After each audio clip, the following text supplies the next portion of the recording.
Çekemem mi? Ben seni çok seviyorum da o yüzden. Sen seni karıştırıyorum.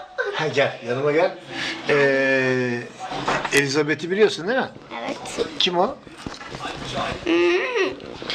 Elizabeth. Kelimesi biliyorum. Söyleyeyim. Söyle bakalım. Böyle bir tane elmayı yiyorsun. He. Fotoğraf çekerken insan böyle ağzını oynatıyor ama aslında fotoğraf konuşan kişi konuşuyor.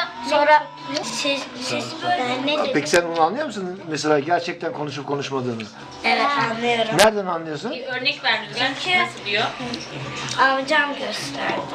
Nasıl gösterdi? Bana anlat, ben de öğreneyim. O bize gönderdi fotoğrafı. Ha, fotoğrafı mı? Ha. Teyze gel. Gel. Allah'ım.